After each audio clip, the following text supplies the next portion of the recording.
Voilà, la matinale, c'est aussi les dessous des cartes que je devrais justement vous annoncer avec cette thématique. Le Congo du goût, Jean-Marie Kassamba va donc nous parler de ce projet du budget de 2015 déposé à l'Assemblée nationale, mais également un focus sur le discours du chef de l'État à la tribune de l'Assemblée générale des Nations Unies. Ce matin, nous commençons d'abord avec le sujet sur le processus électoral, avec tous les remous que cela suscite sur ce plateau. Je suis avec Patrick Kanga, jeune cadre du PPRD. Bonjour et bienvenue. Bonjour Claude. Quel regard portez-vous sur tous ces remous, toutes ces initiatives que prend notamment l'Église catholique? Moi, je ne me meus pas des points de vue de l'Église catholique. Tout autant que je m'étonne de voir les gens s'émouvoir des points de vue de la majorité. Je crois que nous sommes dans un État démocratique et laïque, et les points de vue qui ont un caractère prééminent, un caractère suprême, un caractère opposable à l'égard de tous, sont les points de vue du peuple, par référendum ou par le biais de ses représentants, donc les élus. Donc je ne vois pas pourquoi est-ce que je devrais entrer dans l'émotion, je ne vois pas pourquoi est-ce que je devrais m'émouvoir lorsque l'Église catholique, la société civile donne son point de vue. Simplement, je constate qu'il y a une structure qui ne représente pas l'entièreté de l'Église catholique, qui se fait de plus en plus politique qu'évangélique. Mais à part cela, je n'ai rien d'autre à dire. Nous sommes dans le cours normal de la démocratie, et la démocratie veut que le peuple puisse trancher de manière définitive lorsqu'il y a des grands questionnements d'État qui se posent. Mais c'est quand même de bonne loi que l'Église catholique se prononce, étant un élément fondamental de la société congolaise. Libre à l'Église de s'exprimer. Les fidèles ont la jugeote pour voir si la manière dont elle procède de se faire de plus en plus politique, pas l'Église, mais une structure de l'Église, en l'occurrence la Synco, lorsqu'elle se fait de plus en plus politique qu'évangélique, libre aux fidèles de juger sur l'opportunité de ces initiatives. Mais moi, je sais que dans un État démocratique, dans un État laïque, nous ne sommes pas à l'époque de Louis XIV où la religion prenait prééminence sur l'État. Nous sommes en pleine démocratie. La laïcité est consacrée dans la Constitution du 18 février 2006. Et pour moi, les avis de l'Église catholique ne sont que des avis comme tous les autres, et n'ont pas un caractère suprême. Comme les musulmans, les protestants. Mais eux n'ont encore rien dit jusque-là. Libre à eux. Il ne faut pas accorder trop d'importance, trop de portée à des choses qui n'en ont pas. Les points de vue de l'Église catholique ne sont que des points de vue et n'engagent pas la population. Ce ne sont pas des points de vue qui ont un caractère opposable à l'égard des tiers. Alors je ne vois pas pourquoi est-ce que nous devons entrer dans l'émotion, dans l'émoi. Alors lorsque cette dernière engage maintenant des campagnes au sein des paroisses à travers le pays, ce qui prouve quand même le poids que justement cette Église a sur le plan national. Il faudra voir. Moi, je doute fort de voir la population suivre. La population congolaise aujourd'hui est assez mature pour faire la distinction entre l'évangélisation et la politique. Et je ne pense pas que les mots d'ordre de l'Église catholique peuvent aller au-delà de ce qui devrait être évangélique. L'Église catholique, par plus d'une fois, a eu à présenter des candidats aux élections même présidentielles, mais ce ne sont pas ces candidats-là qui ont été élus. Donc moi, je pense que la population est assez mature, mais je crois que c'est dangereux pour l'Église, parce que les fidèles ne vont pas à l'Église pour entendre parler de politique. Ils vont chercher le salut, ils vont entendre l'évangélisation par rapport au Christ. Et dès l'instant où l'Église démissionnerait de sa mission primordiale, les fidèles prendront acte de ce changement. Mais il ne me revient pas en tant que politique d'avoir de l'émotion lorsque l'Église catholique donne son point de vue.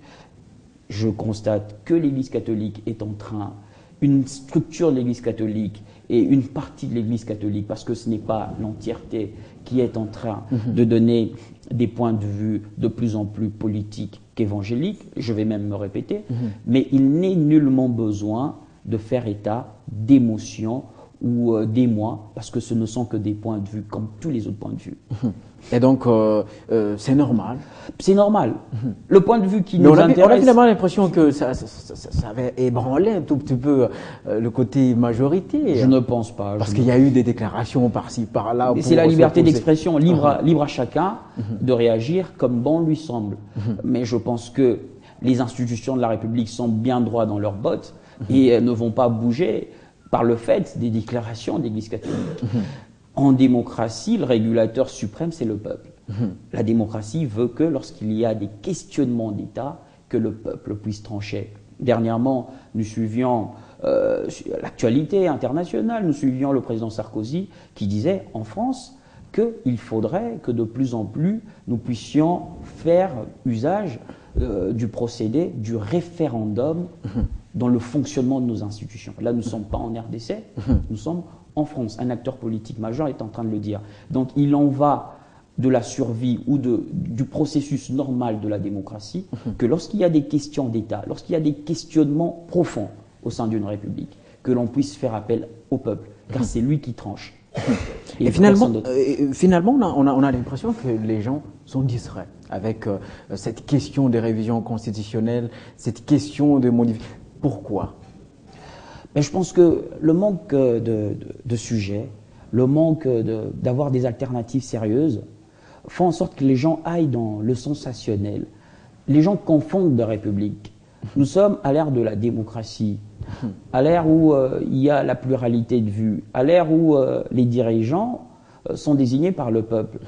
Et vous constaterez avec moi qu'il y a eu plusieurs initiatives, plusieurs marches sollicitées par l'opposition qui n'ont pas drainé grand monde.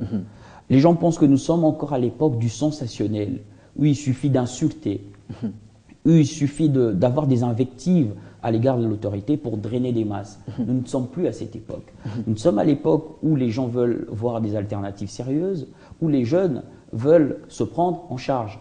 Et les élections locales qui sont en train de venir sont une occasion sérieuse pour responsabiliser divers jeunes dans leurs municipalités respectives, parce que les élections municipales, c'est ce que moi je pense être les vraies élections, parce que c'est les élections des gens qui nous sont proches, des gens que l'on voit quotidiennement. Les élections à la base. Les élections de la base. Et dans les vraies démocraties, lorsqu'il s'agit des élections locales, urbaines et municipales, l'on voit comment est-ce que les états-majors politiques se mettent en marche pour préparer ces élections. Je vais encore prendre l'exemple de la France, parce que nous avons beaucoup de parallélisme dans notre manière de fonctionner. À cause de l'échec du Parti socialiste aux élections locales, il y a eu changement d'un Premier ministre. Oui. C'est vous dire quelle est l'importance que revêt les élections locales et urbaines au sein d'une démocratie. Mais triste est de voir qu'en République démocratique du Congo, que des politiques et des grands hommes politiques, des grandes figures politiques de notre pays, jeter l'opprobre, discréditer les élections locales, dire que nous pouvons bien nous en passer pour dire non passer à la présidentielle, parce que ce qui leur importe, ce ne sont que les élections présidentielles.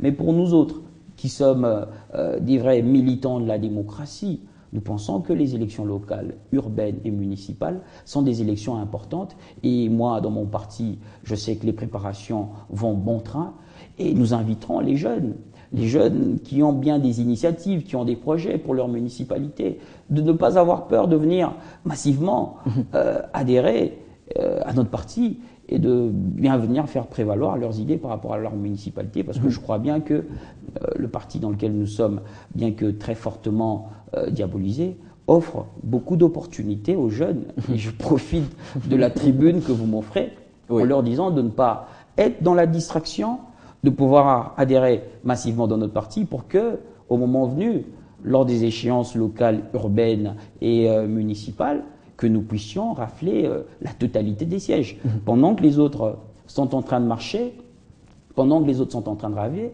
nous nous préparons et comme d'habitude, ils s'étonneront de voir que nous raflons la majorité des sièges au niveau des municipalités, au niveau des villes et au niveau des communes.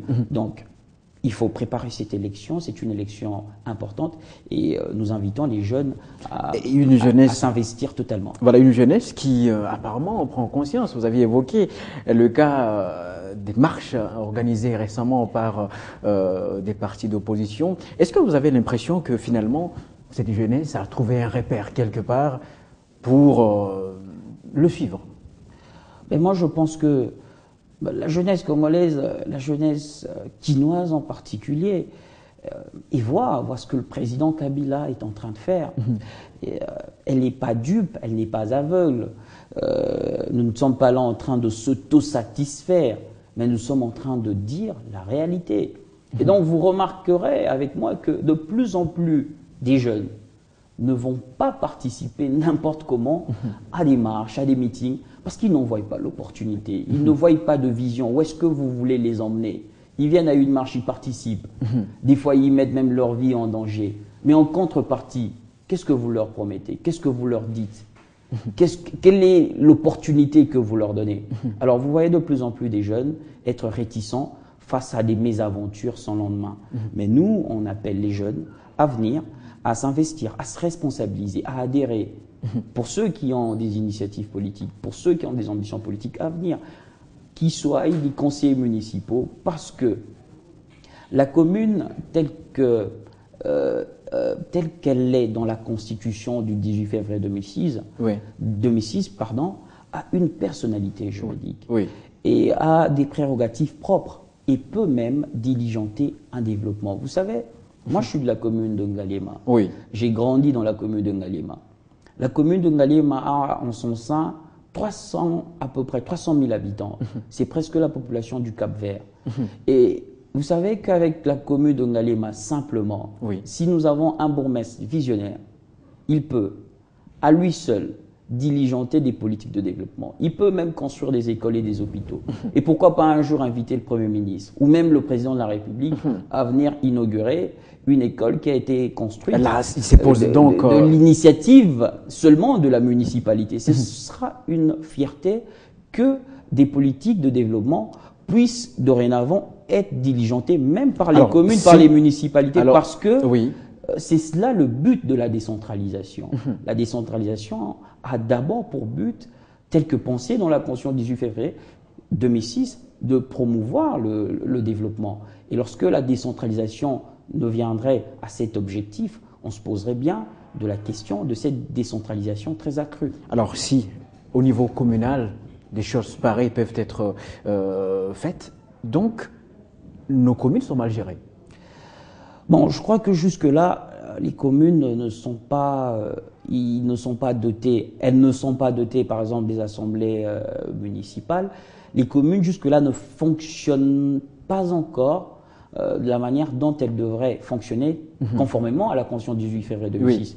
Du fait du retard, notamment, que nous avons eu dans le processus de décentralisation et l'exécution des élections. Et je crois que les élections qui vont se faire très prochainement, les élections locales, sont là une occasion pour doter aux communes, parce que moi je suis à Kinshasa, on parle plus de communes, sera là l'occasion pour doter aux communes plus de prérogatives et plus d'autonomie dans leur manière de fonctionner. Voilà, je reviens à vous.